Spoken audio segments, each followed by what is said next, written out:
Hello, I'm Kayiu, and I'm joined here today with Pipsqueak, and we're going to do a review of the set Survive the Night by Gateways, and we're going to review it for the MSEM format. Yeah, this set is honestly very exciting. It's one of the smaller sets that's been added to the format. It's, I believe, something like 10 cards bigger than Carpe Arcanum. But it's fairly small, but it definitely has some really neat things in it that I'm excited to play around with. Yeah, it has a whopping 92 cards. Yeah. 97 if you count the DFCs, but yeah. So the entire Um, thing is a rarity-less set, and it is made as kind of an art challenge. Every single card uses an art by Anato Finnstark. yeah, this set definitely has a very distinctive feel to it that is really pleasant to look at. Mm-hmm. So, So I, yeah, and you know people in MSEM appreciate their aesthetics, so for absolutely. sure. So let's kick it off with Agonizing Punishment. Mm-hmm. Um, this card made a little bit of a stir when it first entered the format, i.e., a couple days ago. A lot of discussion about whether it was broken in half. Um, I think the card is actually less good than it looks at first glance, but it's still probably going to be solid in a sufficiently synergy-oriented deck. Yep. And this is notably post change Oh slash yeah, nerf, where the original was one black, you sacrifice a creature and you torment X times, or X is the creature's power, and that could do which some yeah, fun stuff, quote that unquote. that was more clearly not okay because it was effectively a three times fling for one mana. Mm-hmm. Um, which, you know, even if the existing card is like not actually that overtuned, the original one had just too many abuse cases that were not healthy. Mm-hmm. Yeah, I think this Um, card is like it's like the classic I feel like aristocrat thing of like, man, that is super cool, but also if you end up on a board without creatures, you start sweating. yeah, I mean, the fact it's dead on its own is obviously a problem. The fact it requires you give up board presence sometimes just can be really, really disastrous. And the kind of best case scenario here, where they discard three cards, is a two for three. Like, you're not actually getting that far ahead. Mm-hmm. And since it's a Punisher, your opponent has control about how they're going to take it. Yeah, I think Blues Eclipse torment was, is super yeah, strong, but then you really have to like you can't underestimate how much letting your opponent choose factors yeah, into it. screws with it. Um, Blues Eclipse was playing a kind of aristocracy deck that used this. And the only time I was particularly scared of this card was when he led turn one. It was a one drop from Lovi Awakened that had when it dies, each opponent discards a card, and that turn one into this turn two, that's pretty scary. But Mm-hmm. otherwise, even as a control deck, I'm not that afraid of this, especially once you get to the point where you can start holding up mana to counterspell it, because if this gets countered, you feel so stupid. Yeah, for sure. But Um, yeah, I think people are definitely going to be trying it in aristocrat shells in the next. Like it's a card that will definitely see play. I think that's where we can put it on the scale. So the next card coming up is Ascension. It's a one mana sorcery, which basically is like a team pump, and then it has Memento, which is basically like permanent flashback. Um, or like I guess permanent, cast it from your grave as the backside. So it comes in as a 6 mana 4/4 flying vigilance, Fiara chosen by Ayala, um, and it also has a nice little. If you have 10 more life than your starting life total, you can buff up your team permanently with the +1/+1 counters. so I think the best home for this is something like Soul Siblings, where you're casting this, and the pump is nice, but also triggering all your life gain triggers is nice. And this means in the late game, if the game has stalled out, you do have kind of a flashback. But I think it's pretty niche even within that archetype. Um, I'm not super excited about this card. I think it's fine, but I don't think it's great. Yeah, I think ultimately, like, I feel like your pumps either need to pump more, um, or just need like if the memento was like more like actually castable for the decks that wanted this, then it would be like insane. But as it is, it's just like it's torn between like it's a cheap pump and it's an expensive top end finisher. Yeah. Ori Panorama. This is a really interesting mana fixing option that I'm just not really sure how to evaluate. Mm-hmm. It requires 1 mana to activate, but it can fetch any gold land, which is pretty powerful. Um, Mm-hmm. I think it's probably worse than a lot of our fetches, since fetch lands are kind of innately gold lands because they can find mana of any color. Mm-hmm. But I would believe it if you told me that this was going to be playable in some niche mana base somewhere. Yeah, we recently did nerf some of the most oppressive five color lands in the format, so I think that like this is definitely like it's sliding in at a bad time for this card, but at a perfect time for it to probably be reasonable Yeah. and not do anything crazy broken. Especially because I Um, think it itself was nerfed. It was originally Correct. just a fetch, a straight fetch. Yeah, that was not okay. But costing 1 mana to activate is fine. Mm-hmm. I think like with the ban of the Angel Touch lands as well, and I think like this will definitely be an option I think people are looking at for five color mana bases going forward because that's kind of been like I think not really it's been like a cold war arms race in the past like few uh, I guess tournaments slash leagues of like figuring out the best way to just abuse the powerful mana bases in MSEM. Right.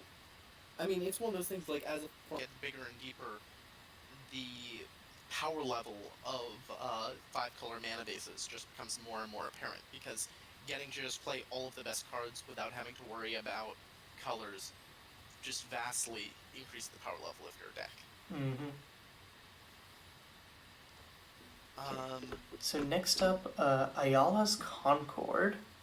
Um, so it's 2 green and a white for a sorcery that tutors for a permanent with converted mana cost 3 or less, drops onto the battlefield, and then gains you a bunch of life if you have 4 or more permanents with different names.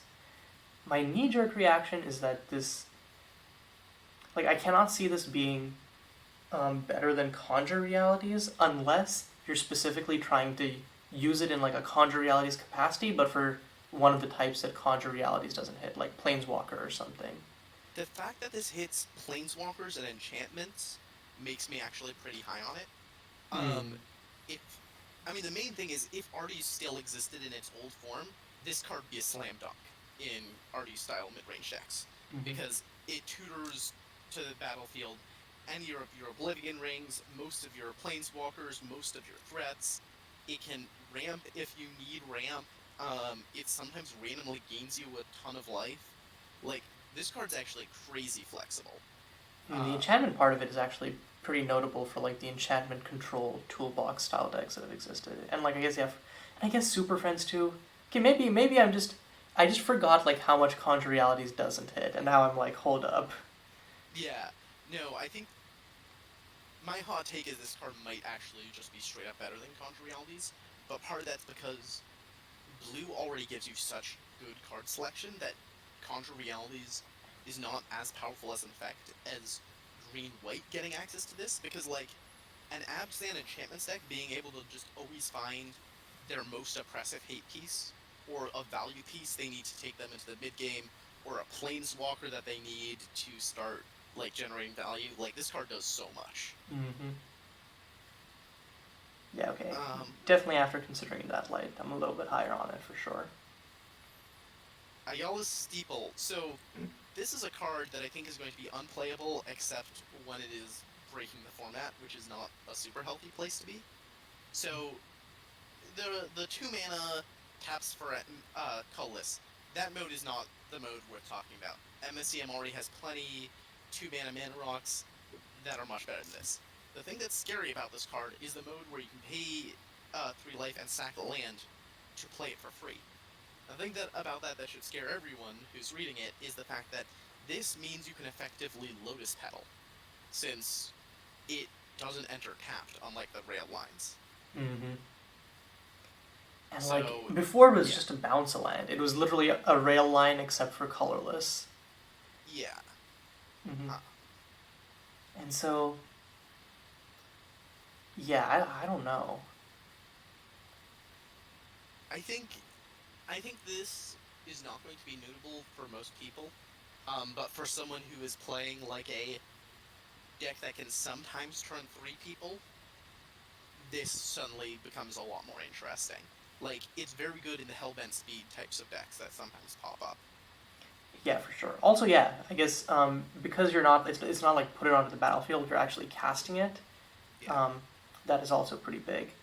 But yeah, like you said, I feel like there's got to be like some combo deck out there, but I think like lots of the fast combo decks do have reasonably strict color requirements for like their starting initial going off. So being colorless might actually like hold it back in that capacity for a little bit until we see some combo like again Hellbent Speed, which just allows you to colorless go off. Yeah. Okay. Alright. The next card is the I guess the character that the previous two cards were named after, Ayala, Shrouded Shepherd. Um, 4 mana for a 5/5, but you can't attack or block unless you have a life total greater than your starting life total. Um, she has lifelink, indestructible, and a Punisher effect, which is basically um, if whenever someone attacks you, you can pay to create a spirit token, not just like and it must be blocking that, which I guess is usually, and I think that's usually a downside, I guess, if you don't want to deal with that. But it's also just um, pretty potent in being able to like protect you know, like protect Ayala staying animated, and like I think in Soul Sisters types decks this seems very big eyes. Yeah, I think the main thing that's going to hold this card back is the fact that it is 4 mana to play, and then more mana investment to continue doing its thing. Um, like, Helvala is the thing that I would compare this to, which is another 4 mana god. But I think Helvala's like static effect when she's turned off is just so much better than this. The main Mm-hmm. advantage of this is it's it's easier to get online, so you can make it into a 4 mana 5/5 lifelink indestructible more easily than you can do turn Helvala into a creature. But I don't know. I'm not high on this. Mm. I feel like some Soul Sisters build has to just try this out as a top end, because I think in those decks it's reasonably expected that you can keep your life total at least above your starting life total, unless you're playing against like Burn or something. True. I guess the question is, for those decks, do they want to play a 4 mana 5/5 lifelink indestructible with some flavor text? Mm-hmm. I could see a more mid-rangey, or like not mid-rangey, but like yeah, I guess more mid-rangey version of it doing that, like where like you have initial beats and this just comes down to seal the deal versus other like grindy decks rather than just petering out. But I don't know. Mm-hmm. Um, moving on to Banish the Intruders. So this is a very niche counterspell. Mm-hmm. Um, it's never gonna see main board play, I hope to God, and I will be genuinely surprised if someone shows up with it in a sideboard. But it is incredibly rude in terms of how efficient it is when when it shows up. Yeah, So for like 1 blue you were mana, you were you were no longer allowed to yeah, play full Super Friends decks because yeah, yeah. no, for 1 mana you answer something that's usually going to be at least 3 or 4 mana. So that's like 2 to 3 mana at minimum of tempo advantage, and it replaces itself. So it's just an inherent 2 for 1. And even more, that card was almost assuredly very important to your opponent's game plan because planeswalkers usually are. Mm. So it's it's a really good hate piece. The question is is it going to be worth it versus the more general purpose of spell stutter or negate? Mm. On one hand, I think this makes me a little bit sad because like I think there's definitely a soft spot in people's hearts for like going all in on something like Super Friends. On the other end, I like that like I like little pieces like this which force people to like stay on their toes when deck building and not get like too comfortable just because I feel like lots of times like homogenizing or making very homogeneous decks does leave you vulnerable to specific hate, and this just kind of makes planeswalkers vulnerable in that same bent. Yeah, absolutely. Banished Companion is going to be this format's Goblin Guide, to which I say, finally. Um, it is already proven to be quite effective. I've seen CFT Sock brought Black Red Burn to this custom Night Magic, and it turned out pretty powerful. So for 1 mana, you get a 2/2 haste, so it immediately gets to swing in and get value. But its downside is whenever it attacks, it deals 2 damage to you. I think the best way to look at this is it's kind of like a Sulfuric Vortex, except it's 1 mana and it is much more answerable. Mm-hmm. I think this is the sort of card that means that if you're a control deck, you really can't afford to skimp on your cheap interaction. You can't just like say, oh, I'm going to go shields up and hold all this counter magic. You need 1 mana kill spells. Exit stay winning, basically. Yeah. I mean, or what's the Thunder Wave is the one that I played the last 2. Oh yeah, it's that too. So yeah, my thought on this is I think I'm reasonably wary of this because I think like our aggressive decks are like I know that like they've been like a reasonable threat, and this seems like one of those cards where it's like very obviously pushed for that purpose. So like I'm excited but also a little worried. I think if this was a wizard, we would be screwed. Oh yeah. But since it doesn't have any tribal synergies, I think it's going to be on average good for the format because it's going to encourage kind of a more zoo-like aggro deck, whereas before we've only really had lava spikes and tribal aggro decks.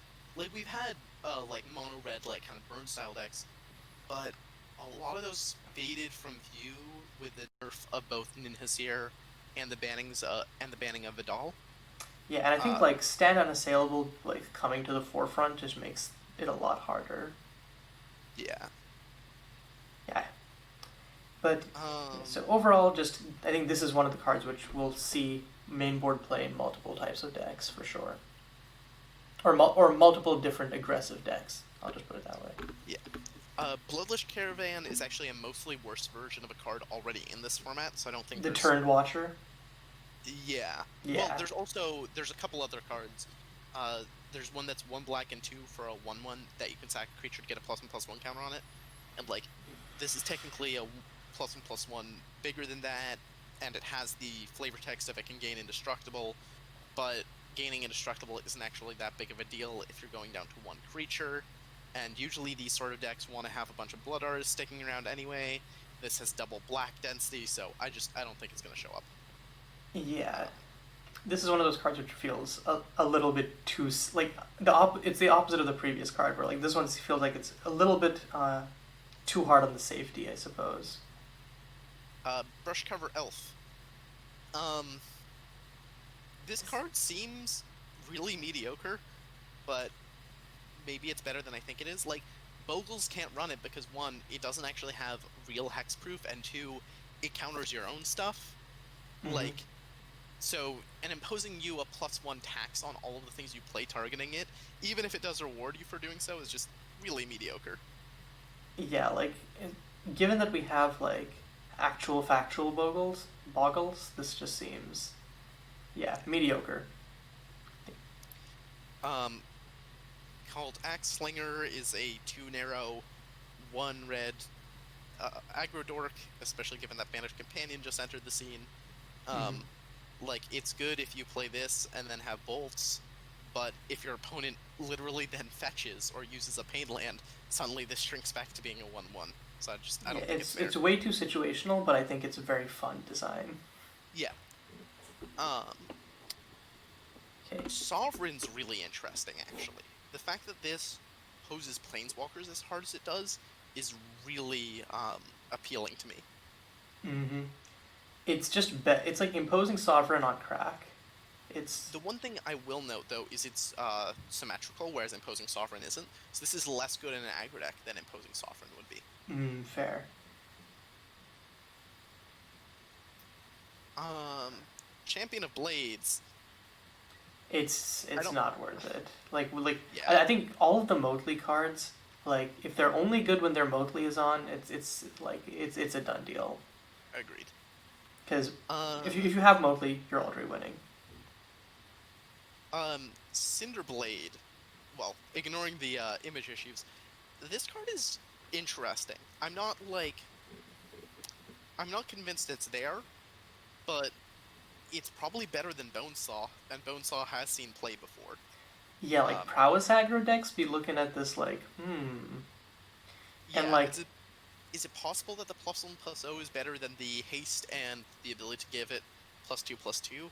Maybe, but yeah, yeah, I guess my one worry would be like lots of the prowess decks anyways, like the threats naturally have haste, right. so it's it's probable that like that will be better. But I could see this in like if there's a variant of that comes up, I think giving your thing haste for like repeatedly giving your threats haste for 1 mana is not a bad idea, and then if they're evasive, just pumping them up by a little bit in the end game.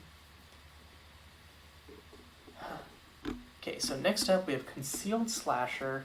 Um, this I does don't. not seem super like we don't have Reanimator. It is like Yeah, it. this is the sort of thing that if you were building a cube, you'd be excited because, oh look, now I can support both Black Aggro and Reanimator in the same card. But this card doesn't make it in constructed. Yeah, like this reminded me of that one.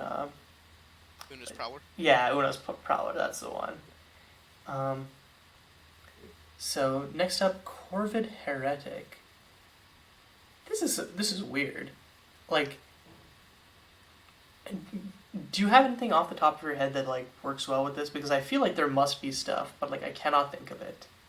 Um, Purging Watchkeep. So now you have 1 green, each opponent loses 1 life, and you gain 2 life. Kinda. I don't Hmm. know. I think this card, it doesn't self-enable, it's bad base stats, and it requires you to have a healthy graveyard supply, but also to keep removing that graveyard supply, so I don't think it gets there. Hmm. I would like Trying to down. like look around the Yeah. format and see if there's some weird sideways combo with it because it's one of those like niche effects where you're like, huh, I don't think anything like this has existed before, so we haven't really had the space to evaluate that. So, Um, oh yeah, go ahead. Crusher is really cool. It's a 17 CMC card. I don't think you can get much more Timmy than that.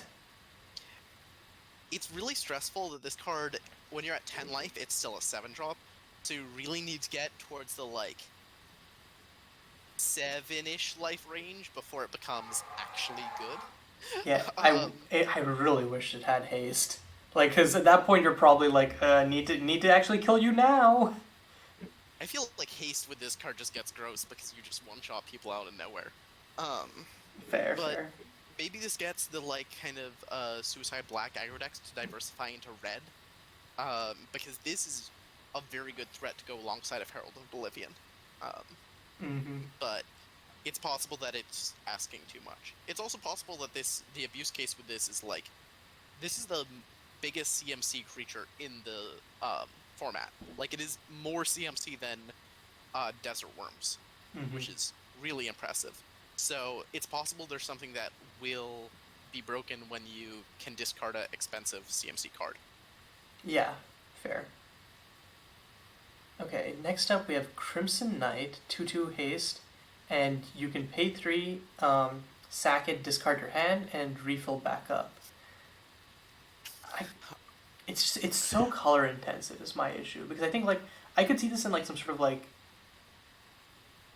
an aggro deck that or like an aggressive deck that it also has like some sort of like late game potential. But I feel like you would need to diversify into other colors for that, and then the strict color requirements don't allow for that. Yeah, I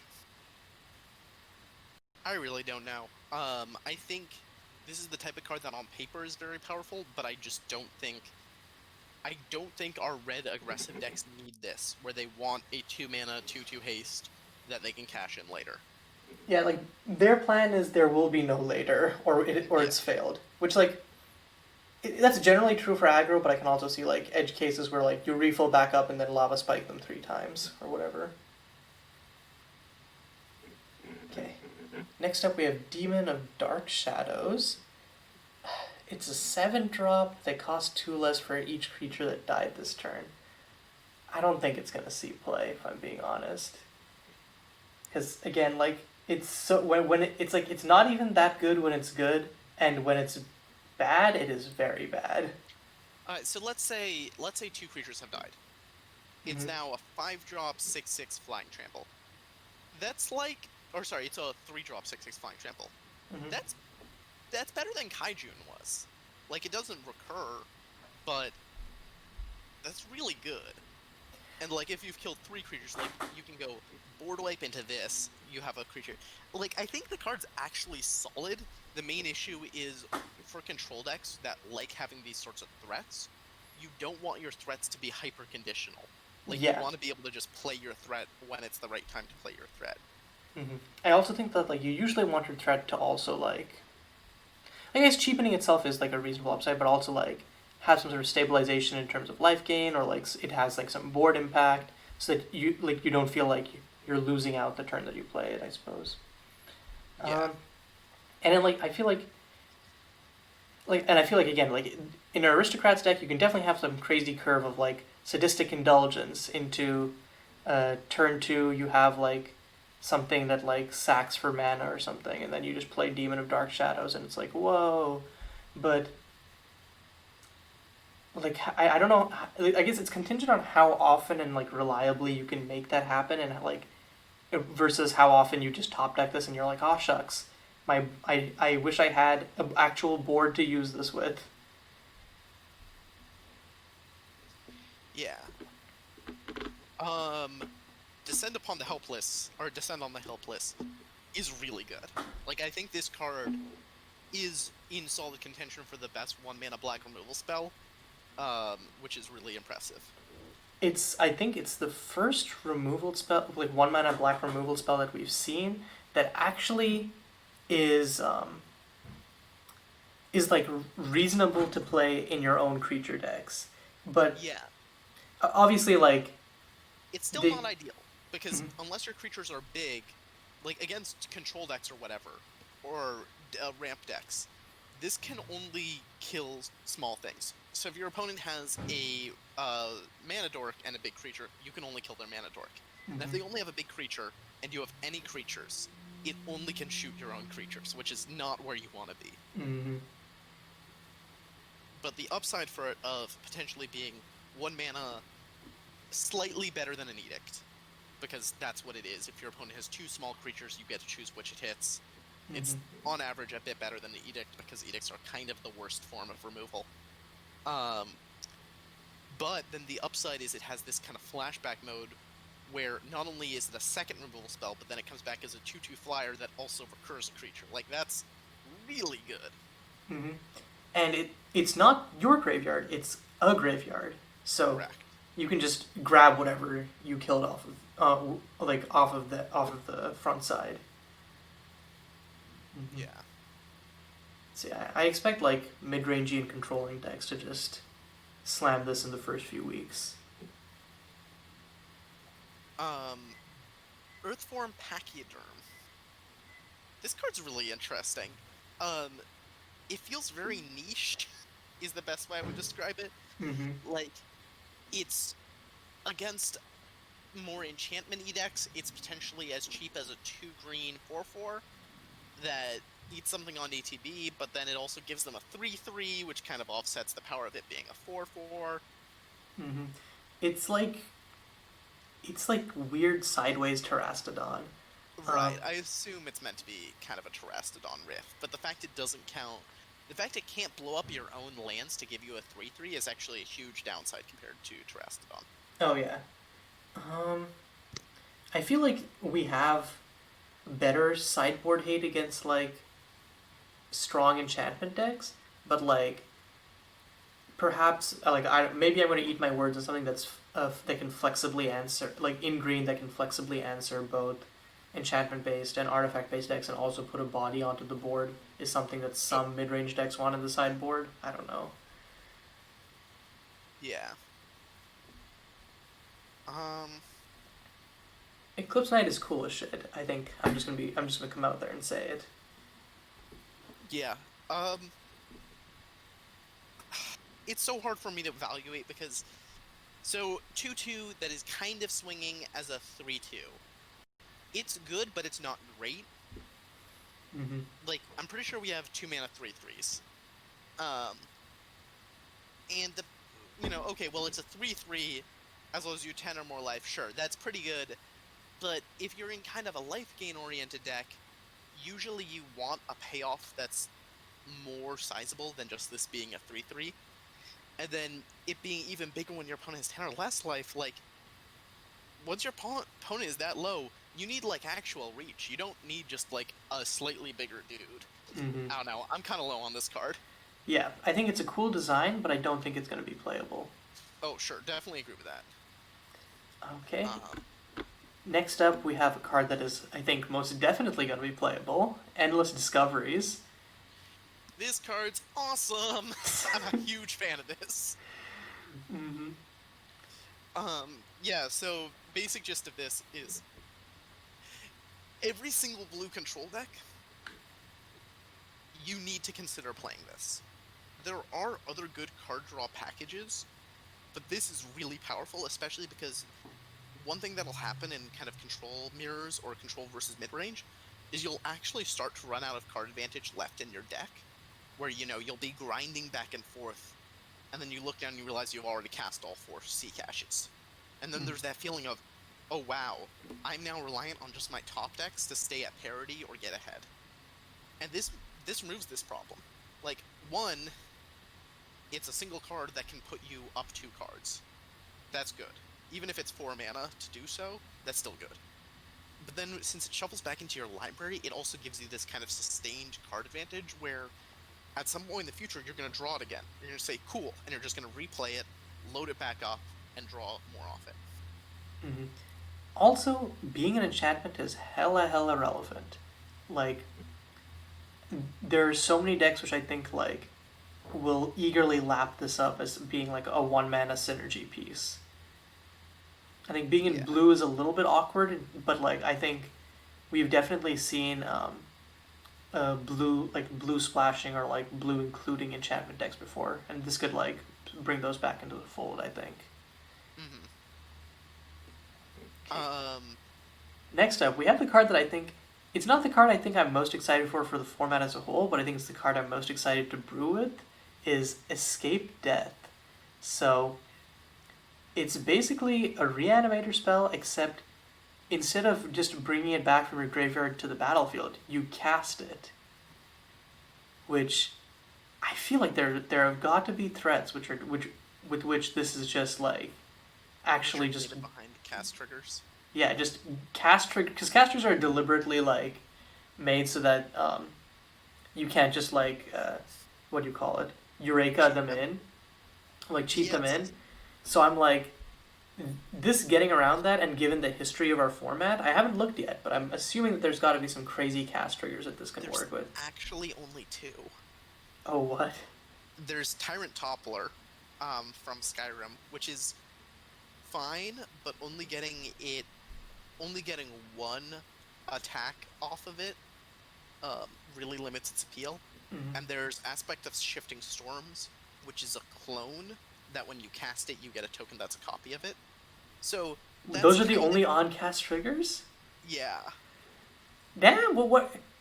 How long has this format been out? How many sets? And y'all can't print me more like high-cost cast triggers? Most of us. I guess the other thing to search is hold on. The other thing to see is if you cast this. So ETBs that are gated behind cast triggers. Not really. Like Cambiro, the Untrue King from Cambo, is like kind of there, but not really. Okay. Remnant of the Wild from 101, also kind of there. Yeah, those are it. Yeah, I retract my crazy excitement, but I think this is still like being able to find that loophole is super cool, and so I think that at some point this has got to be a banger card. Right. It's worth keeping an eye on. I think it's probably worse than a lot of our other reanimation spells for like anything assembling like, normal reanimation strategies where you like stick a threat and then you like let kind of ride to victory. The fact you only get one swing in makes it more through the breach-esque. Mm-hmm. Um, but it'll be interesting. Mm-hmm. Right. Eternal Rage. This is not a constructed card. It, it's a neat card for many limiteds, but it's not constructed relevant. Yeah, we can just move on. Fleeting Discovery. Mm-hmm. Remember how we discussed that cards that are only good when you have Motley are not good? Yeah. Yeah, this card is only good if you have Motley. Otherwise, it's basically bad red sleight of hand. Yeah, I could see if there's some sort of like red, like if there's some deck that for some reason really needs to stay in red and needs to have cantrips, this can probably go in after you have Gift of the Phoenix or something else. But other than that, like niche situation, yeah, no. Frost Breath Dragon. This seems like a very generic control finisher, but I'm not convinced it's actually good at being a generic control finisher. Yeah, there's lots of lines of text which just add up to like, yeah, it's just like copy paste from various control finishers. Yeah. No, this, again, it'd be neat in a standard, is probably where I'm at. But it's 6 power for 7 mana. It has evasion. It has soft defensive thing, but it's not hard hexproof. Yeah, you It kind has of really want just like something more Yeah. focused at 7 mana. At 7 mana, you want something that is ending the game in some way. Right. Like, I could play this, or at 5 mana, I could play Seto-san, who literally ends the game at the same speed, i.e. on turn 7, but she also has a board wipe mode and is still good if my opponent kills her. Mm-hmm. Like, it's not a contest. Yeah. Okay. Frostfire Hulk. Oh, how they massacred my boy. For those of you who are not familiar, Frostfire Hulk used to be able to go face, and that was not okay, because that was basically better than Hate-Driven Arsonist, which had to get severely reworked for similar reasons. Mm-hmm. It's possible Frostfire Hulk is still going to be okay as, like, if you treat him as a 3-drop that you sacrifice 2 lands to cast, and then he enters as, like, he's 3-drop, like, 7/7 or so, like, that's fine. I don't think it's great, but it's fine. Mm-hmm. Yeah, do you have any other thoughts on that front? Nah. Just Frostfire Hulk is dead to me. I was all set for like a friendship ended with hate-driven arsonist. Now Frostfire Hulk is my new best friend. But yeah. Okay, we've got into Frozen Hinterlands. Do you want to just discuss the whole half cycle here, anyways? Because they're basically just basically there's a half. Is it allied or enemy? I do not know color pairs.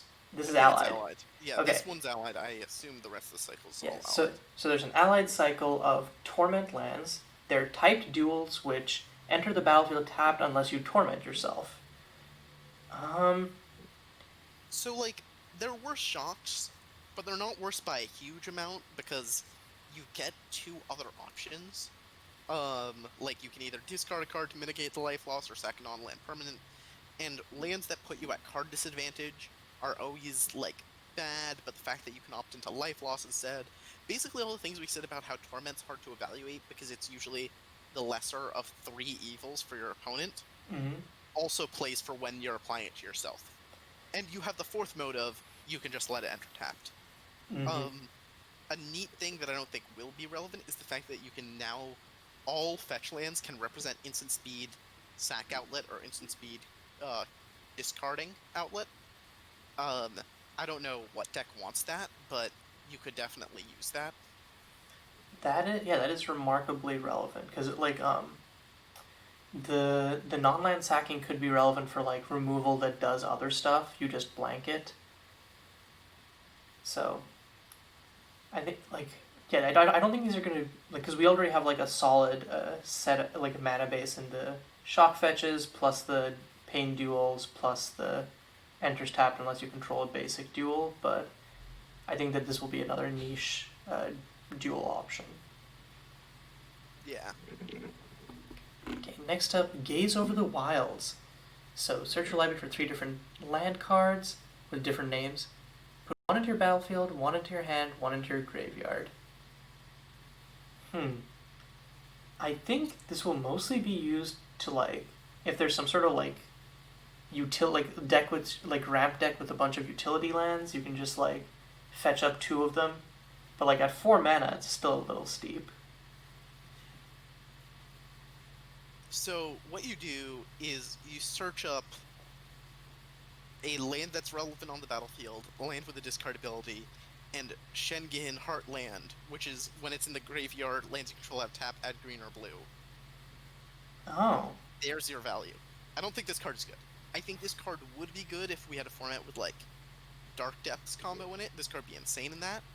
But until we have powerful lands that aren't just, you know, either creature lands or fetchable with all of our desert fetches, I don't think this gets there. Yeah. Or unless they're like... Because Intrepid just basically does this, but better. For the most part. So next up we have Guardian of the Divergent. Whenever another non-token creature enters the battlefield under your control, if it doesn't share a name with another creature you control or a creature in your graveyard, you buff up Guardian of the Divergent. I don't think this is good.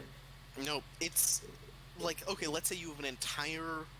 Let's say in a world where you have an entirely Highlander deck, is a bear that grows +1/+1 whenever you play another creature. Mm-hmm. You know, doesn't have any tokens to breed. Is that good enough? The answer to that is just no. So I think we can move on. Yeah. Okay. Heart Ripper Zombie initially looks good, but then you read its controller, and now you're not interested. Because this card is only good against creature decks, and only good against creature decks that are doing a lot of sacrificing. Yeah, I'm also not interested in, like, playing this and then just getting, like... So someone kills one of your other dudes, and you're like, oh, nice, yeah. I just really 2-for-1'd myself. Yeah, exactly. Also, random discard sucks and is awful. This is not up for debate. Anyways, let's move on. Hell's Verdict. So you know that one Gear Hulk? Basically this. I can't think of a deck that wants this. Like, even Ninhasir does not want this card. You need to dump a lot of mana into X for X to be good, and it's a Punisher, which kind of just means inherently it's not that great, because your opponent always chooses the worst ones. What was the deck that Skrull had? The Memories Reignited combo thing? I guess this doesn't work there, but like some sort of like big mana deck. Yeah, by the time that this is scary for big mana decks, again, you're better off just playing either a burn spell or a draw spell. Yeah, playing fair. something that is whichever one your opponent wants it to be is just asking for trouble. Yeah, fair. Okay. So next up we have High Peak Rider, which essentially is a Centaur Courser that tutors a land on attack. Yeah, I mean... There's so many hoops, though. You have to play a 3-drop creature, have it survive till next turn. It has to attack safely, and then, like, you get 1 land for a turn. When you could have just played Intrepid on 3 and then and then just played the land the next turn. Yeah, I think this only becomes interesting once you swing more than once. And I don't think it's worth evaluating through that lens, because you are not realistically going to. Okay. Next up, Honor the Lost. You return a permanent card from your graveyard to your hand, and then, motely, if there are 5 or more names among non-land permanents you control, return 2 permanent cards. So, we already have Legends Remembered, so I don't even think that this is relevant. Right, we have too many good regrowths for this to be good. The only time this is good is if you have Motley, and we discussed why Motley cards can't be evaluated that way. I need to pop out for a quick second, but I'll be back in, like, 1 minute. Okay. Man, now you're forcing me to edit this? Damn.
Alright, up next we got Ice Peak Phantasm. Um, I think this is kind of... Oh, are you there yet? Yeah, I'm here. Cool. I think this is usually worse than Lord Rokai. It doesn't have evasion, and Like, just 1 mana 2/2s are fine if you have enough density of them. Like, they're good if you have enough density of them.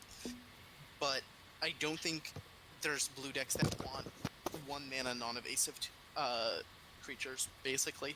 yeah, we have this, and isn't there like a winged something? There's Phantasmal Steed, which is like Lord Rokai except without the recursion clause, but it's not legendary.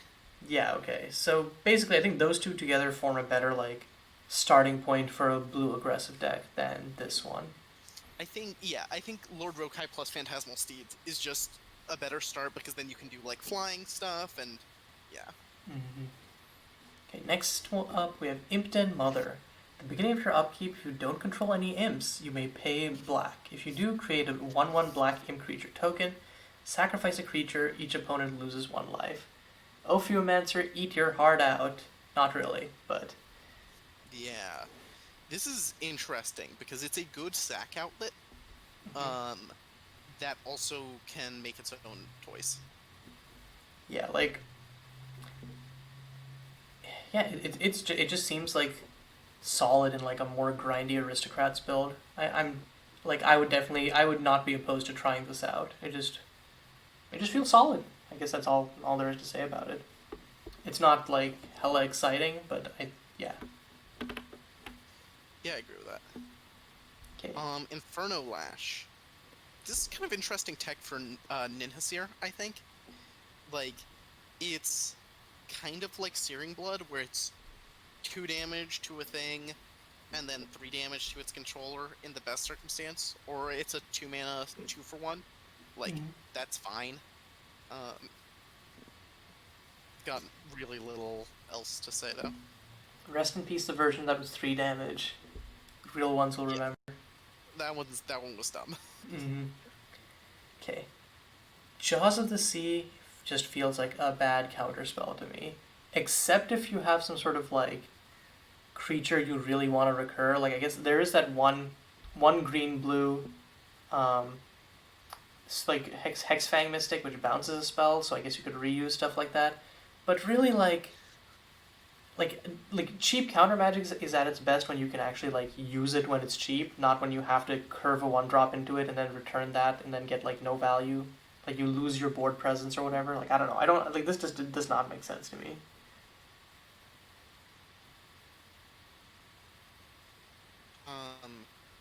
Yeah, I mean, it's basically a better Familiar's Ruse, which has been playable at some points, but I don't think we have the decks where that would want to play Familiar's Ruse. Gen's Stand is really weird because it's a board wipe that's best if you have a really diverse board. I guess it's okay if you have like 5 Planeswalkers or like a bunch of enchantments, but in those circumstances, you're kind of ahead enough, you don't really need a 2-mana board wipe. Yeah, so at that point, the board wipe you would play is called Flesh to Rot. Hi. Yeah, so I don't think you want it. Yeah. Jen the Rising Dawn. You know what? We did need a new 2-mana Planeswalker to replace Zetla. Just in the canon. So, this one seems kind of nuts if you curve into it, like from a 1-drop. Maybe, like, okay. You know what card has never seen MSEM play? The white card in the Chigao cycle. Fair. Let me pull up what it does again, because it like seems kind of nuts on paper. Okay, so Hinode is 1 and a white, legendary enchantment, ETB, draw a card, then choose a creature card name. Creatures of the chosen name have flying, vigilance, and lifelink. That's better keywords than this, and it cantrips. Like, I don't think this card is very good. It does nothing on an empty board. It does very little if you just have 1 creature. It's only good if you play this, then play a bunch of other creatures. That way this can also, like, remove things. I'm just super not convinced. Okay. I still do think that, like... Man, I wish we still had like I wish we still had uh old Alm Almcham, because then you could like Yeah.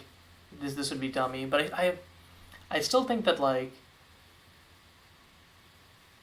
there've got to be like some one drops where just like continuously giving them pseudo evasion with the first strike and then like pumping it up has got to be good. And like I think being able to spread the love around as opposed to the white Chigao is Yeah. probably worth. I don't know. Maybe I'm just like dazzled by it being a planeswalker, and therefore like evaluating it differently than as if it just said it was just enchantment that had the 0 as a static at start of combat or something. But Yeah. Yeah, I get that. I don't know. I'm unconvinced. It'll be interesting if people if it plays better than it looks like it does on paper. okay. Next up, we have Cower Awoken, Flying Haste, random non-basic hate clause, and then Dragon tribal stuff. So I think how you evaluate this card is you just ignore the third line of text. You're just evaluating this as like a 5-mana 4/4 flying haste Blood Moon. That is okay. That is really interesting because I was gonna say like the opposite in that I would say I was gonna say you ignore the second ability. Go ahead first. Basically, so I think Dragon Tribal has enough powerful things, and also if you have 2 dragons, you don't need to make Cower bigger power-wise. He's killing people already because you have 2 fucking dragons. But one thing that MSEM has lacked historically is good non-basic hate, and this card coming down and instantly making your opponent go, like, basically if this resolves and your control opponent can't float mana to kill it, they're going to be in a really difficult spot because they're going to usually take somewhere on the order of 4 damage to maybe 6 or 8 damage in order to remove it. And that's nuts. Like, especially because it's swinging for 4 already, it's already, because it has haste, it's already taxing life totals pretty heavily. I don't know, I'm pretty keen on this card, especially in like a big red or medium red type deck. I do like I guess we do have an issue with like non-basic hate, but like my thought was that like I feel like it would need to be cheaper for that non-basic hate to matter. I don't know if that's just me. My impression was that like that third clause, if we had like some good like actual good dragon curves, that could just really like dome some people to death very quickly. I don't know if we have that yet. Actually, I doubt it because otherwise Tomb would be way better. But like, I feel like that last clause is just asking for like some stupid curve or like you have some tokens and you like I don't know, there's like something that like changes the creature type but is actually playable, and then you curve into this and just kill someone. Yeah, I mean, you have Twin Fire Dragon at 4 mana, which is a good 4/4 flying haste in its own right, and you of course have Dwemer Maid Dova, which like, I don't know, maybe you do something dumb, but also like again, just all of these dragons that are like 4 drops or whatever, they're all 4 power flyers. If you have 8 flying power, you don't really need it to be 10 flying power. You're probably winning that game. That's fair. That's fair. Yeah. Okay. Thinking about it that way, I think I'm swinging around to your point of view. I think like non-basic hate, like you're not going to stop someone from setting up their mana, but they're probably not going to be fetching around this, and so they're going to end up in situations where they just have a couple of non-basic lands. Mm-hmm. And if this says you can't use those to answer this, that's pretty good. And I guess this is like the first like reasonably mainboardable non-basic hate because like Right, that's the other thing. Mm-hmm. Because well, what are the previous ones? We had Imperial Siege, which I think was like main decked in like one deck, but like even there it wasn't like super great. It was kind of a meta call. And then there's what's the fabled one that people always play? Scarlet Rays, Yeah, yeah. which has now been nerfed into being a lot more reasonable. Mm-hmm. Yeah, it doesn't just end the game on the spot. But yeah. Okay. Next up, we have Cower's Tithe, which feels singularly unplayable to me. Yeah, I don't know the matchup or archetype where this is sideboardable, Mm-hmm. but if this is playable, it's in a sideboard. Keeper of the Sanctum. This card seems just like a slam dunk in Cleric, Tribal Slash, and Soul Siblings. Like, you play it, you gain a life, it immediately procs, you get a token, you gain another life. So for 2 mana, you've gone 3/3 worth of stats and 2 Soul Siblings procs. Then, just for the rest of the game, you keep, like, just making more of a board state. I don't know, Mm-hmm. I think it's really sweet. Yeah, it's It's like a bitter blossom for cleric tribal without except you gain life instead. Sure. Mm-hmm. Lowland Vista. I don't think this is a card. I think we can move on.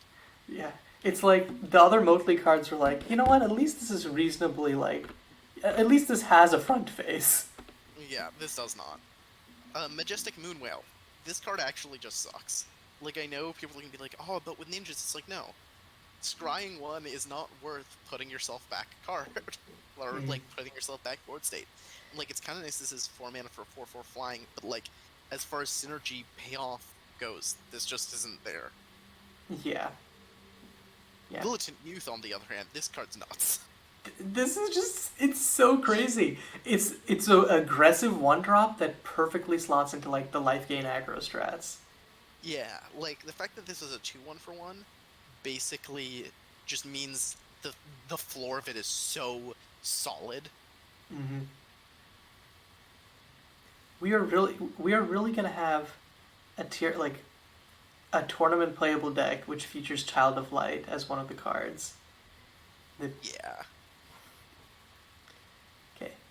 Next up, we have Molten Incubation. Whenever you cast a non-creature spell, you put a hash counter on it, and when it has 5 hash counters on it, you can sacrifice it for a board wipe or a free dragon. So, I think this is awkward from a sequencing perspective. The fact that you need to play this before you start casting spells really kind of sucks, and 5 is a lot of spells. Mm-hmm. Like, if the dragon had haste, I'd be a little bit more interested, but I don't think the delayed board wipe is good when it's this clearly broadcast. And, like, I just think you're better off just going, like, Union Rail Strikebreaker, because it's more reliable. You get things while you're working your way to there. Yeah, and this You're is spread just across like, more bodies. it feels like this is telling you to like either play it in a deck with a bunch of non-creatures, in which case just like play Union Rail, or like Storm Off, in which case there are way better Storm payoffs. So Yeah. Overnight. So it's a 1/1 with Motley. It's hard to evaluate Motley as anything other than just, this is a 1/1. It's fine if you have Motley reliably, but it's not like nuts, so, yeah, passable. Offering to the Deathless is a cool card if we didn't have Exeunt, but we have Exeunt. Yeah. Yeah, not much else to say, really. Yeah. Like, I'm trying to think of where the breaking the symmetry would be like relevant / valuable, but I cannot think of. It's like in an aggro deck, right? Like after you swing or after you bolt someone, you cast this, but like that feels so narrow. And like, you never and if you're already attacking, then like, what do you have? What do you have of theirs that you care to remove if you're already attacking? So yeah. Okay. Ominous Heart. I cannot evaluate this, but it seems like it could be really, really dumb. Really dumb. I think it's worse than Gurmag Angler, but Gurmag Angler's a really messed up card, so you know. Yeah, and like notably, like unlike Delve, like it just stays there. So if you draw this in multiples, you can just do some really dumb curves. The important thing to remember though is like, okay, let's say it costs no generic mana, so it's just black for a 4/3 menace. This still does kind of just bite it to all of our removal. Like, that is very fair. Is a cliche, but this does just die to bolt. I think this is best in decks where you're already doing like whack grave stuff, so you're not like your entire game plan revolves around you're going out of your way. Like I could see like in like an Unearthed Legion deck or whatever, like turn 1 Oracle's Vision, turn 2 Well to the Underbrush, turn 3 just like try to slam this. It's like, okay, sure. Yeah, I think my main thing there is like, I think Unearthed Legion is going to be better than this basically in every single circumstance. But why can't they be friends? That's fair. I guess my answer for why can't they be friends is I just recently tried a deck where I was using, what's the one from World at War? Sinew Colossus, which is Bug and 5 for an 8/8 that costs 1 less to cast for each non-link card in your graveyard. And like, that seemed pretty cool. But the main issue is you really don't want to be that graveyard reliant, because a lot of our decks, like the second you start doing a little bit of graveyard stuff, you like say, oh well, as long as I'm doing this, I may as well also do this, and just add more and more and more, and then suddenly your opponent like plays a single memento more, and you're like, oh well, my career just ended. My deck no longer does things. I died. Oh yeah, Memento Mori exists. Oh man. It's. I feel like it's been so long since I've seen the Grave Hate mode on that used, and I'm just like, oh yeah. Oh yeah, It is. It is a flexible spell. Yeah. Yeah. Okay. No, just the number of times where it's like, oh well, I had this to kill creatures, but I guess I'm just gonna remove your graveyard in response to infuse the apparatus is just like so insulting and rude. Mm-hmm. Okay. Paradox Zone is weird. I don't know how to evaluate this card, like, at all. Yeah, like. I think I guess the problem with it is that it is trying to be a fair card, but I don't think it does it in a way that like is reliable. Yeah, so the fact it's symmetrical means you need to do some things to kind of abuse it, but it only casts things if they're non-land cards. It does it, and they have to cost less, so you can't like abuse it with cantrips. I don't know. I think this card is it's a high variance card, and maybe it's gonna do well for some people, but I don't think it's good, like, kind of in abstract. Okay, Phantasmal of Reflection, I don't think that this gets there. We already have better cards for Aristocrats, if I remember right. Well, making token copies of creatures that die is actually kind of huge. It's not good with recursive 1-drops, but like, I think there might be a home for this. Oh, that creates a token copy. Oh, I misread that. I just saw it creates a spirit. Yeah. So you can get things like, you sacrifice a thing and you immediately get a copy of it that you can sacrifice again. So wait. That actually becomes dummy with like Blood Artist or like Death Effects. Okay, wait. So yeah, this does have potential. It's worse than Nightmare Shepherd. I will say that. But Nightmare Shepherd is a very good card, so I don't know how much worse you can be while still being playable. Okay. Poison Heart Druid. I mean, we do have Mana Ascetic, so... Yeah, but this has power. I think it's worse than Mana Ascetic, but I think it's better than a lot of our other options. Like, fetch lands are really easy to use. That is fair. I think the question is just like how many turns in a row can you keep this online?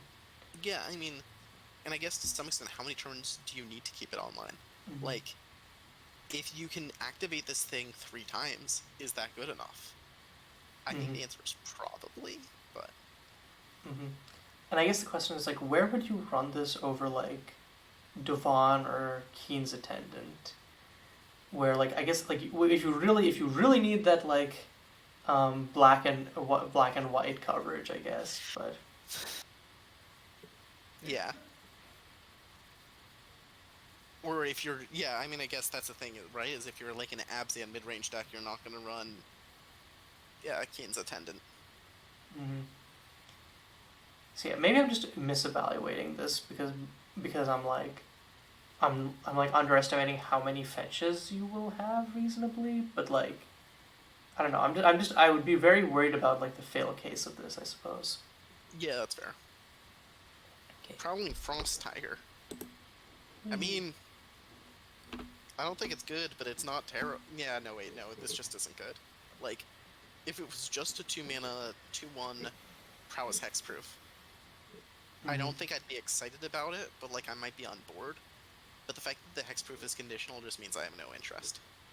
Mhm. Yeah. And like, there's the weird tension of like casting spells on your turn to power it up, but then also wanting to keep up mana to give it hexproof, and it's like, Yep. Reaper of the Fields.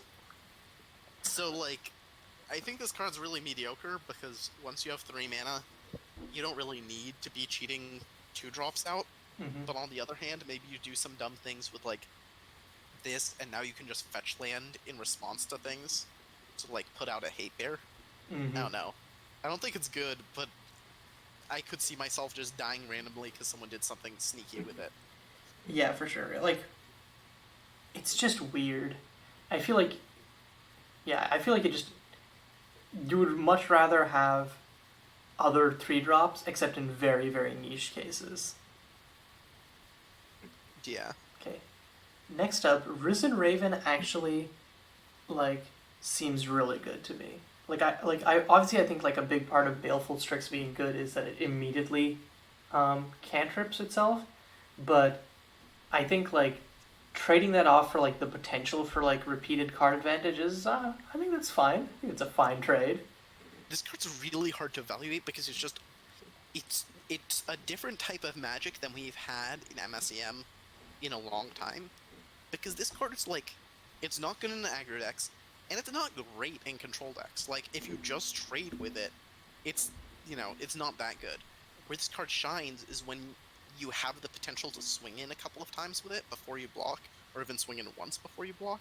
Mm-hmm. It's like, it's good in like kind of mid-rangey mirrors, or like control versus mid-range, or mid-range versus control. Like, it's good in those interactive kind of games where you're kind of operating on the same axis as someone. And MSEM hasn't had those in a while, so it's kind of hard to say. Mm-hmm. Also, shout out to Talam flavor text. Yeah, Basically, throwback. for those of you who don't know, Talam has had many last words in many different sets. How does he keep getting there? How does he keep dying? The world may never know. Um, yeah. Scarlet Bloodhound. Um, this is not a real card. It has Motley printed on it, so it's bad. Yeah. Um, See the sunrise. This is like, I don't know, like, This card's bad. I'm yeah, sorry. like we have butt fighters. Like, and it's like you read the first clause and you're like, oh, can it do Birth of Meletis thing? Then it's like, no, No, absolutely it does. not. It Fuck does none you. of the things you want it to do. Yeah. Yeah. Shambling Manglers. It's like, okay, cool. So you play this on 2, you swing on 3, you deal them 2 damage, you fetch land and play a land. Wow, you're now up a card. That's like really. This is a really bad Elvish Visionary. Mm-hmm.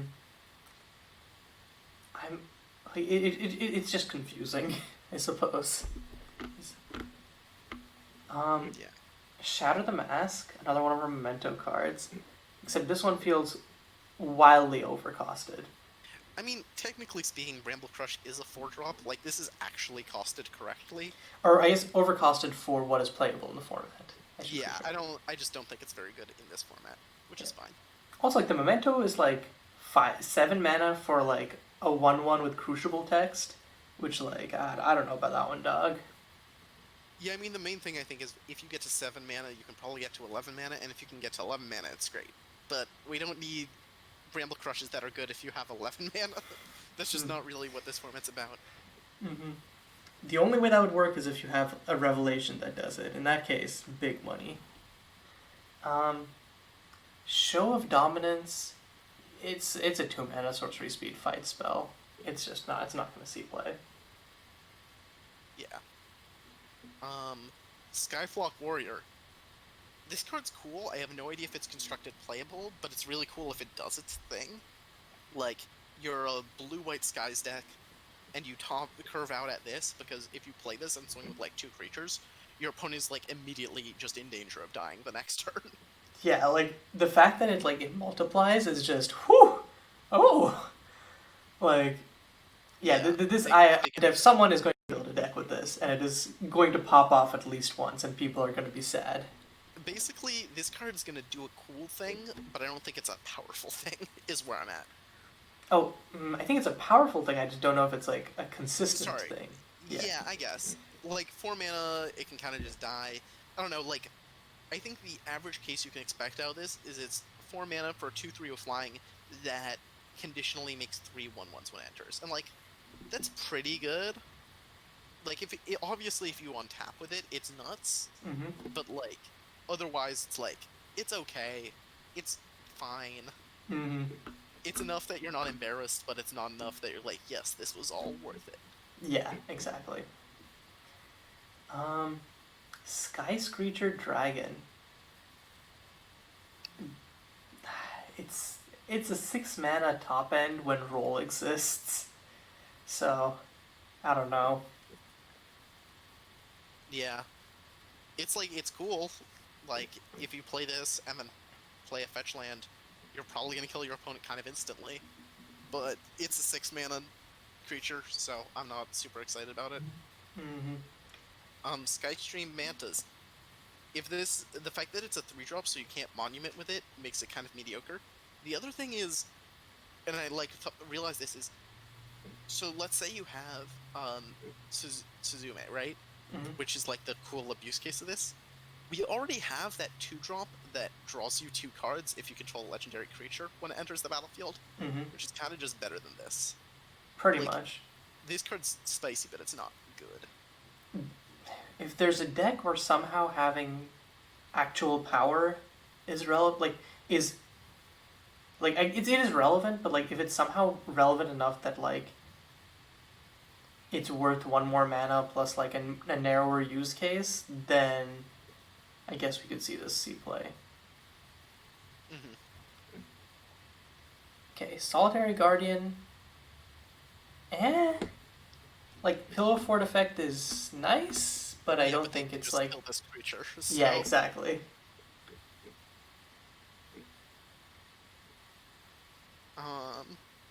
Spellflux Skeleton. Yeah. Yeah.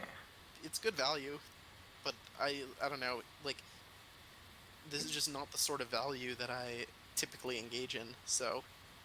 Mm-hmm. I think it's still like it's an interesting value engine. I think people will try to build, but Yeah. you definitely want I think the question is like this versus something like Union Rail. It's like Union Rail while it doesn't get you extra cards, it will get you free. It's free instead of having to spend mana each time, and colored mana at that. So. Mm-hmm. Spell Shatter. This is just a cancel that sometimes is gonna feel sick, but I think it's just a cancel. Yeah, this is the type of card which you put into the set because you're gonna write a Yu-Gi-Oh chapter about it at some point. Yeah. Alright. Next page. Okay, Stonewood Sanctuary. Creature spells cost 1 more to cast. Oh. Wait, go ahead. I think the first one of this card is kind of mediocre. 2 of this card is where we start talking. Mm-hmm. And for this, I would like to point to a card in DOA, Marin Polgek, who has the ability to copy enchantments as an activated ability. Disgusting. And I would like to say that if anyone wants to build that as like a funny league deck, I highly encourage you to do so. Enchantment Prison is back on the menu. This also notably kills most of the infinite creature loops, because those decks are usually abusing the fact that they have like a 0 mana creature that they're playing for free. And this just have those decks been relevant for a while? I think those decks have fallen off really hard, so no. But yeah, so that would be the thing that I would comment on. Mm-hmm. Next up, we have I'm Not Chasm Skulker, I Swear. Strix of Dark Omens. Drawing a card is not insignificant, but it costs 1 more than Union Rail. It has to die. and it doesn't get you like immediate value. So if they exile it or something else, you just feel real dumb. I mean, you draw a card for each different number noted with it, right? Mm-hmm. So, like, the scenario here is you play this as a 3-drop. You untap, you play like a 1-drop and a 2-drop. And then your opponent's like, well, I guess I have to kill it for some reason. And you're now up 2 cards and 2 1/1s. Yeah, that doesn't sound that good, actually. Yeah. Like, it sounds like a cool story moment card when it does its thing, but I don't think it on paper is good. Mm-hmm. Okay. Um, Surge of Darkness. And this is another attempt by Gateways at bringing removal, like actual hard removal, back into the fold, and I'm here for it, but I don't know that it's actually crazy good. So, 2 mana instant speed, destroy target creature is pretty good. Tormenting yourself is, I think, having to bolt yourself for it kind of sucks. Discarding a card, as I think, is still a bad downside, but you can definitely build your deck in such a way where it's less so. But like Yeah, overall, I think this is better than Engrave. That's all I can kind of say about it. mhm. And like I see playing this in like over Strike from Shadows if you really care about color weighting, but other than that, I don't know. Or if Reanimator actually happens and this is just like a good discard outlet for something like that. Yeah. Okay, Temporal Insight, which is literally a self-admitted plant for Dreamsight decks. So, is there really anything else to say about it? No, I mean, I think if you have over 100 cards in your library, this card's pretty okay. But like, Dreamsight decks have not historically needed this sort of effect. So while it's spicy, I don't think it's like awesome. Yeah, fair. Um, I let's don't see. think this card's that good. Testament to Heroism. I'm pretty sure we actually have a version of this card already in the format, and it sees no play. Yeah, like usually, like you need your 5-color lands to be like on before you want to play cards with them, and like this just does not do that. Um, the Awakening. This is cool in that it is the big story moment for the set. Yeah. Is it actually playable? I don't think so. Yeah, I mean, look, 7 mana is not something you're going to cast. You're looking to cheat this out. I don't know if they're like Recursive cheating because you also have to get cards in graveyard. Yeah, I think it's asking too much to like mill a bunch and then do that. If like, yeah, I don't know. I'm not utterly opposed to the idea that this is playable, but I personally can't picture it. Mm-hmm. Especially in the world of given that we just got Trouble Brewing or whatever it's called in Kambo, which we'll get to later. Mm-hmm. Okay, so I don't know about how you feel about this next card, but I'm looking at it and I'm like, this is juicy as heck for Nanocere decks. It's the Flames approach. This card's nuts in Ninhasir, and I think very few other places, mostly because it's competing with Rogars, and Rogars is an instant, but I think this card does legitimately compete with Rogars. Mm-hmm. Like, God, just the backside of it is just so brutal. Like, yeah, it's just so brutal. And like, in a deck like Ninhasir, you could definitely run both in some split. Like, that is not out of the question. Okay. Whisperwoods? Yeah, I think you need to find some engine to make this card useful for, because I don't think it's good as just a fixing land. But mm-hmm. Yeah, until like there's like we find the missing piece, I think it's gonna be hard to justify. Okay, Torch the City. It's a cheap playable wildfire. The only problem is the symmetrical tormenting, but I don't know. I like wildfire decks have historically existed. I can definitely see this being additional support for that. Yeah, like, I think this is bad in your typical wildfire decks because most of them are control decks and the board wipe is an important part of this. I think where this card shines is in Anarchist Thanksgiving style decks, like aggro decks, basically. Because casting this can just hugely hurt a control opponent. Because Mm-hmm. putting them back 3 lands makes all of the parts of Tormenting way scarier. Because now they're choked on mana. So if they have no mana, they can't give up their board presence. Mm-hmm. And they don't want to discard extra lands in their hand. But they also don't want to spend a bunch of life, because then they don't have the mana to defend it anymore. I don't know, I could see this card seeing play. I'm not convinced it will, but Mm-hmm. I think it's very plausible. Especially if like the non-land permanents that you are sacrificing are like a doomed evangel or something, and then you just recur it, and you're like, ah, you know what? Good talk. Mm. Okay. Towering Stag. This is not a constructed card. We can move Yeah. on. Okay. And the second planeswalker of the set, Volley Planar Researcher. This card is super sweet, and I doubt it's any good, but it's really sweet. Yeah, I'm sure that like it generates enough value. Um, So, like, basically, it is good if you run a Highlander deck. If the +1 always draws you a card, this card's great.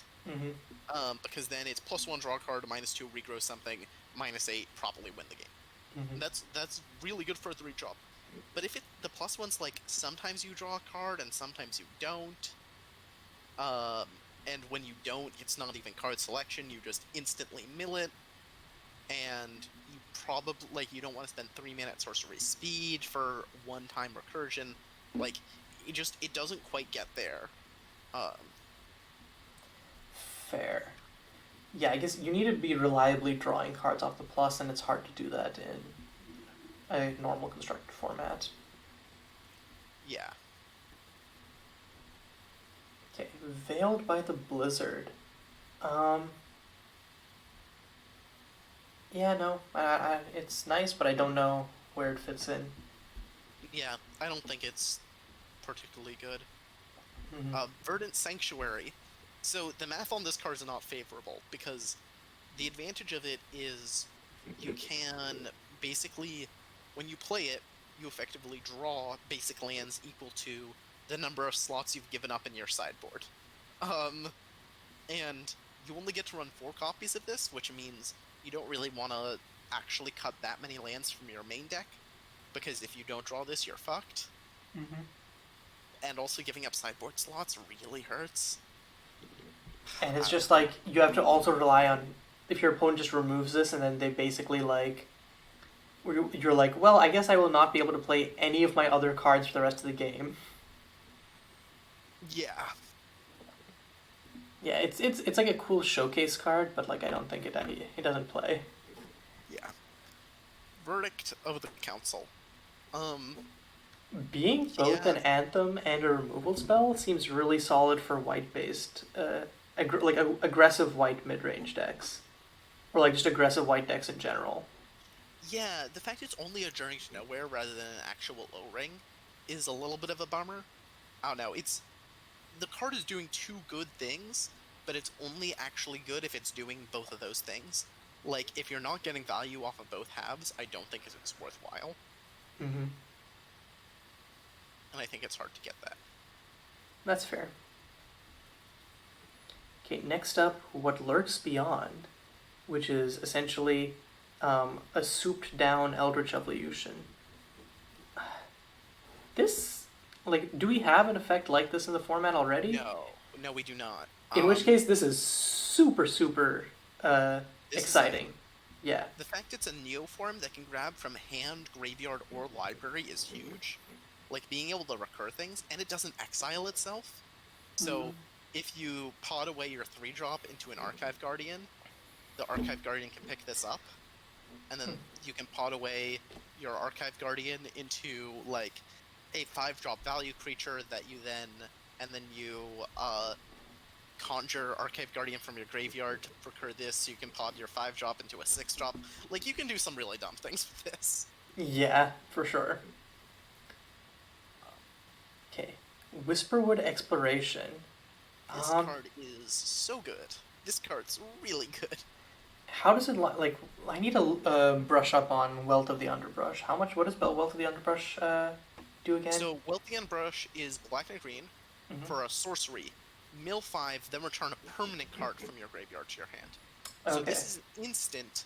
It mills less, but it can buy back instants and sorceries, which is Okay. kind of a huge deal. Got you. And So you can, like, compared to in response, Darklands Charm, what Darklands Charm is? Darklands Charm only regrows creatures, I believe. Okay, so this is being able to just hit non-lands is big game. Yeah. So this means that whenever your opponent casts a spell, you can just Whisperwood's Exploration, regrow a counterspell and cast it. Mm-hmm. You can regrow a Pithwilt and kill a creature. Like, you have... This card's insanely flexible. I've already started playing with it, and I'm very impressed. God, yeah, I think... Yeah, just being able to, like... Or, like, not being restricted to regrowing the cards that you mill is such big money. Yep. Like, just treating it as instant speed regrowth, you suddenly see how, like, oh, this is really good.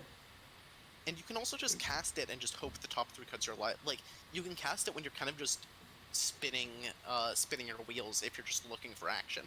Mm-hmm. Um, So yeah, definitely this card seems like big yeah. money. This card's great. Whisperwood's Phoenix. So, in a world where we don't have access to Myoga Firebird, maybe this card gets there, but we have access to Myoga Firebird, so this card just does not even rate. Yeah, our Phoenix Suite just is much better than this, so pass. Yep. Okay. Strong agree. Whisperwood's Reclaimer. I could see this being reasonably easy to turn on, in which case it's just like this just seems like really good in mid range. Like you go turn 1 fetch land, turn 2, or like turn 1 fetch land, like something that mills, like Oracle's Vision or something. You're gonna hit a land. Turn 2 fetch land this, and then cool, you've ramped. Plus so that's the thing. 2/2. Is that requires a lot more going right for you than like just playing Sanjin. And Sanjin is better stats and has flash. The one disadvantage, and Lane comes in untapped. The one advantage this has is it's a 2-drop, so it's basically only better than Sang if you're playing it exactly on 2, but it's so hard to play this on 2. Because you need to have Oracle's Vision, basically. Yeah, you need to have something that mills you for 1 mana. Okay, I'm gonna be And, real. like, a double I fetch completely it's been so long since someone has played Sangjin that I completely forgot he existed. Dude, that card is still so cool.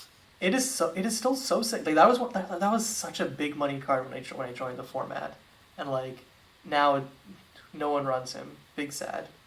I mean, look, people have gone off mid-range. Hopefully there's enough tools to kind of get back into that. Like, Sanjin value piles with What Lurks Beyond and some of the other things we've gotten this quarter could be great. Yeah. Okay, Wisdom of the Wilds. This is another card which is trying to support the bounce archetype, and it does not work, I think. Being, like, repeated cheatsies, it could be good for, like, I guess, like, if a cheatsy deck needs, like, something, like after... a fair way to grind out the game, yeah. Yeah, but other than that, I don't see it. Yeah, I don't think this card's there. Okay. And the last card of the set, Worldly Travels. So it's divination. It's literally divination, and then the backside is not even that good because it requires you, I guess. Oh no, right. I mean, it does. Okay, it is just a better Bob. Never mind. It's not outside of your draw step. Yeah, it's the backside's a 7 mana draw 4 because you also drew draw 5 because you draw 2 cards off the front side, and then another one for your draw step. Mm-hmm. Like, it's cool, but she's also she's also a 2/2. Like, this card is very, like, if this card ever becomes playable, the format has become terrifyingly fair to the point that we really someone needs to play Burn. Like, keep us honest. This should not be playable. Yeah. I guess the other comparison point is, so, like, okay, 3 mana, draw 2 cards, has a kind of flashback mode of 7 mana. You know what that makes me think of? Recall Forgotten Aeons. You know what I'd always rather have? A 5/6. Yep. Like, I think this card doesn't compare terribly to Recall Forgotten Aeons. Recall Forgotten Aeons kind of shows that this card should be playable, because Recall Forgotten Aeons also was a 7-drop. But on the other hand, Recall kind of ramps you so you're more likely to hit that 7 mana. I don't know. Yeah, recall is good just because like the ramp is just so important as part of it. Like obviously the card advantages too, but like the fact that you were like using your tempo to set up for bigger plays next turn, big money. Yeah. All right. That's the it for set. Survive the Night. Yeah. Do you want to do a quick, let's say top 3 cards in the set in each of our opinions? You just take a second to look through again. Yeah. I have like a top 3 cards I'm most excited to brew with, but those are probably different than the ones that I think are most impactful. Which one do you think is the way to go? We could do each separately, because I think my list will be irrevocably biased. I cannot split the two, so. Yeah. So let's just talk about the ones we're hyped for then. Like, and just in general. figure out cards on their own. So like, yeah, top 3 cards that we want to like brew / play with and against. Okay, so I'm gonna start off with What Lurks Beyond, just because I think, like, this is one of those cards where its power has already been seen in other formats, and I'd love to see like what kind of targets exist for it here. Yeah, 100%. And the fact it doesn't exile, and like once I started talking about this Archive Guardian Chains, I don't know, I started to believe in the truth in this card, because just the amount of value you can generate doing that sort of thing is nuts. And the other thing that sometimes happens with pod decks is like you'll draw a pod, and then you'll look at the creatures you have and you'll realize, oh shoot, I'm out of 4 drops. I've already used up all my 4 drops. But this could get it from grave! You can pick him back up from the graveyard and slap him back into play. Like, that's awesome. I'm really excited to brew with Ayala's Concord. I think that card is so sweet. You just need to put together a deck that has a bunch of different types of permanents you want. And if you just play like a deck that's like, you know, like Abzan Enchantments or something, where this card can now grab, like, O-Ring, it can grab a land, it can grab a threat, it can grab any hate piece you need post-board.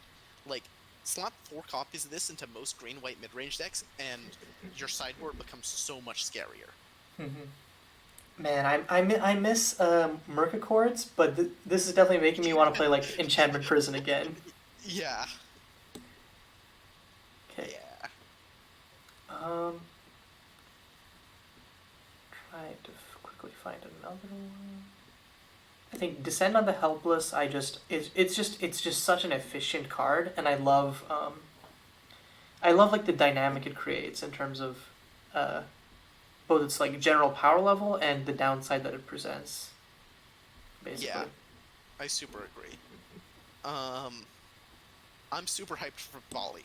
I don't think the Volley deck I make will be any good whatsoever, but it's going to be really funny because I'll get to run a lot of random ass Sultai cards that no one has ever seen before. It's like, wait a second, yeah, why did we stop playing that removal spell?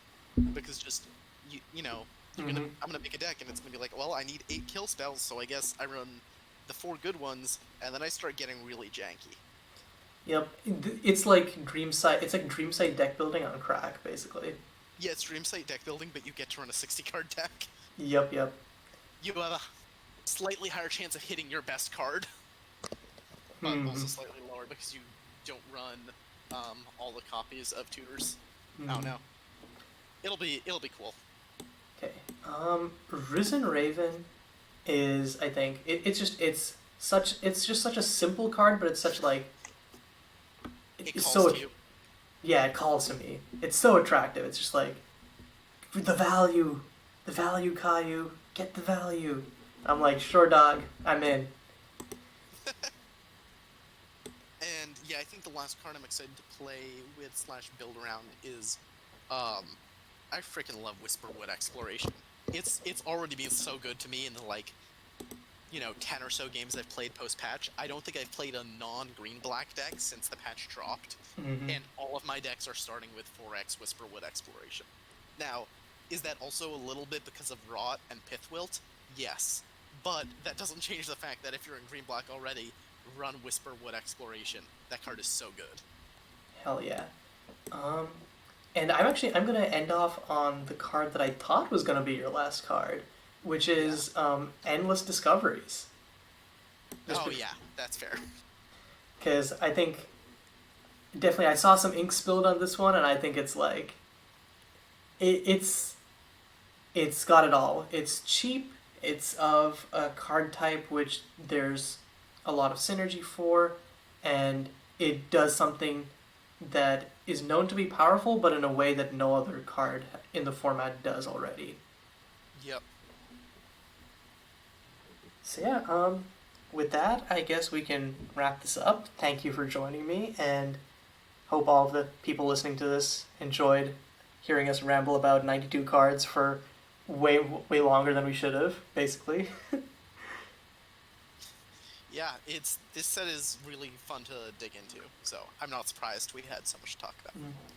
But yeah, if you aren't already playing MSEM and any of the cards we showed today make you want to play MSEM in some capacity, I will be linking the server in the description.